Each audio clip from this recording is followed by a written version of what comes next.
नमस्कार, स्वागत है आपका प्राइम टाइम बुलेटिन में। आइए डालते हैं सभी प्रमुख खबरों पर एक नजर।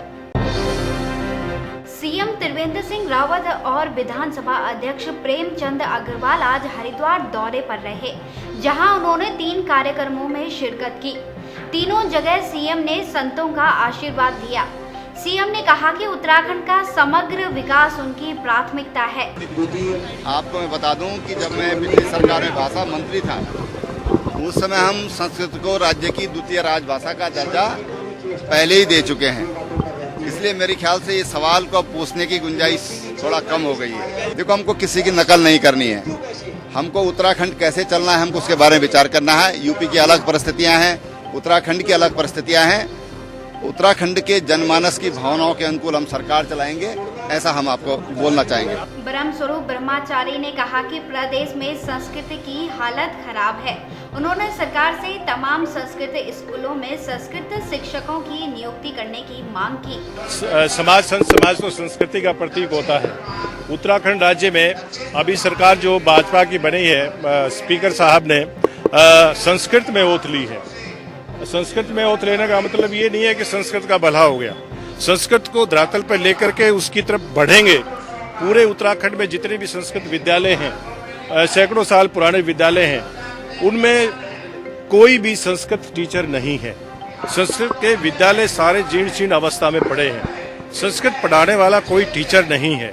जब तक हम सभी विद्यालयों की दशा को नहीं सुधारेंगे, संस्कृत के टीचर विद्यालयों में नहीं अपॉइंटमेंट करेंगे, तो संस्कृत का भला नहीं हो सकता। इस दौरान अखाड़ा परिषद के प्रवक्ता मोहन दास और संत कपिल मुनि ने कहा कि हरिद्वार संस्कृत की भूमि है। इस समय प्रदेश में संस्कृत को बढ़ावा देने की आवश्यकता है और हम यही चाहते हैं, साधु संतों का भी यही मांग है कि हरिद्वार में विश्व हिंदू जैसे संस्कृत विद्यालय है, उनके व्यवस्था को सुचारू रूप से चलाया जाए। शिक्षकों की कमी हो, उसकी पूर्ति किया जाए। खास करके विशेष करके जो है संस्कृति के ऊपर अपना ध्यान दिया जाए, क्योंकि ये देवभूमि है और संस्कृत जो है देव भाषा है, उसका सत्कार करना चाहिए, मान सम्मान करना चाहिए। हम लोगों ने, अखाड़ा परिषद ने, सारा संत मंडल ने, संत समाज ने मांग किया कि हरिद्वार जो है देवभूमि है, संस्कृत शिक्षा की भूमि है।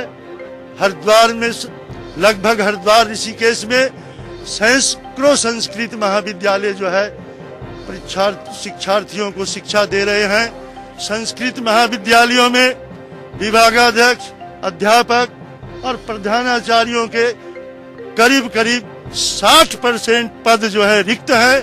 हमने माननीय मुख्यमंत्री जी के सामने विषय रखा। उत्तराखंड के नवनिर्वाचित मुख्यमंत्री त्रिवेंद्र सिंह रावत अपने बंगले में चले गए हैं। आपको बता दें कि यह वही बंगला है जिसको लेकर 2007 से यही कहा जा रहा है कि करोड़ों रुपए की लागत से बने इस बंगले में जो भी रहा है वो सत्ता से बेदखल हो गया। देहरादून की वादियों में करोड़ों की लागत से बना सीएम आवास अपनी खूबसूरती के लिए इतना मशहूर नहीं जितना सियासी हलकों में अपनी बदनामी के लिए जाना जाता है। चर्चा आम है कि सीएम बंगला जब से बना है, जिस मुख्यमंत्री ने भी इसमें अपना आशियाना बनाया, उस मुख्यमंत्री की कुर्सी सलामत नहीं रही। लेकिन इस बदनामी से भी 2 हाथ आगे निकला सीएम का नया बीजापुर हाउस, जहां से हरदा की सत्ता गई। इल्जामों की कालिख लगी, राष्ट्रपति शासन लगा और चुनाव में बुरी तरह से हार हाथ लगी। लेकिन इन सब बातों को दरकिनार करते हुए सीएम त्रिवेंद्र सिंह रावत ने इस नए बंगले में प्रवेश किया। कहा जा रहा है कि सीएम ने प्रवेश से पहले कई ज्योतिषों और पंडितों से पूछताछ के बाद इस घर में गृह प्रवेश किया।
वहीं बीजेपी नेताओं का कहना है कि सभी मिथक और भ्रांतियों को दरकिनार करके सीएम ने अपने बंगले में प्रवेश कर लिया है और अब सीएम यहां से न केवल सत्ता चलाएंगे बल्कि मनहूस और भूतिया बंगला कहने वाले लोगों पर भी वो राज्य का विकास करके उनका मुंह बंद करेंगे। माननीय मुख्यमंत्री जी के हाथ में प्रदेश के आवाम ने अपने तकदीर को उत्तराखंड की दिशा और दशा तय करने का पवित्र काम सौंपा है।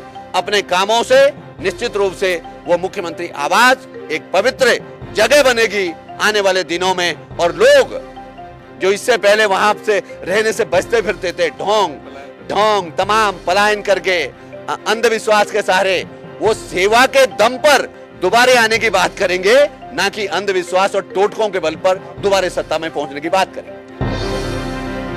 पिथौरागढ़ विधानसभा के विधायक व उत्तराखंड के कैबिनेट मंत्री प्रकाश पंत आगामी 3 अप्रैल को अपनी विधानसभा जिला मुख्यालय पिथौरागढ़ में कार्यकर्ताओं के बीच पहुंचेंगे। इसके लिए कार्यकर्ताओं ने उनके विशेष स्वागत की तैयारियां भी की हैं। जिला अध्यक्ष ने बताया कि कैबिनेट मंत्री जनता का आभार प्रकट करने के लिए दूर दराज गाँवों का भी भ्रमण करेंगे। पिथौरागढ़ विधानसभा से भारतीय जनता पार्टी के नवनिर्वाचित विधायक और उत्तराखंड सरकार में कैबिनेट मंत्री माननीय प्रकाश पंत जी का 3 अप्रैल को पिथौरागढ़ विधानसभा क्षेत्र में आगमन है, जिसमें कार्यकर्ताओं में भारी जोश और उत्साह बना हुआ है। और प्रकाश पंत जी के पिथौरागढ़ नगर क्षेत्र आगमन पर उनका एचओली जो पिथौरागढ़ नगर का प्रवेश द्वार है वहाँ से भव्य स्वागत करते हुए संपूर्णानंद भारतीय जनता पार्टी का जो जिला कार्यालय संपूर्णानंद पार्क यहाँ पर लाया जाएगा, जहाँ पर प्रकाश पंत जी द्वारा पूरे क्षेत्र की जनता का आभार व्यक्त किया जाएगा। इसके साथ साथ जो भारतीय जनता पार्टी के कार्यकर्ताओं ने जिन जिन क्षेत्रों में चुनाव प्रचार के दौरान आम आदमी की समस्याओं को देखा और सुना है, उनका निराकरण करने के लिए भारतीय जनता पार्टी के कार्यकर्ता माननीय प्रकाश पंत जी के सामने सारे विषय रखेंगे। और भारतीय जनता पार्टी का ये प्रयास है कि आने वाले समय में इन सारी समस्याओं का निराकरण भारतीय जनता पार्टी की सरकार करेगी। नंदा देवी राष्ट्रीय पार्क द्वारा पर्यावरण संरक्षण का कार्यक्रम आयोजित किया गया, जिसमें पर्यावरण को बचाने के साथ साथ गर्मी में वनों में लगने वाली आग के बारे में शिविर के माध्यम से लोगों को जागरूक किया गया।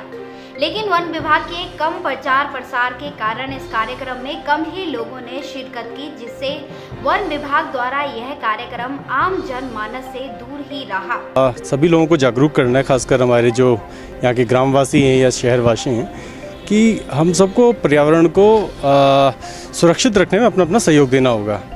और वन विभाग जो है उसमें पूरी मदद करता है। अभी ये गर्मी का सीज़न है, तो इसमें हमारी सबसे प्राथमिकता जो होती है वनाग्नि से रोकने की होती है। इस दौरान कार्यक्रम में सांस्कृतिक कार्यक्रमों का आयोजन भी किया गया।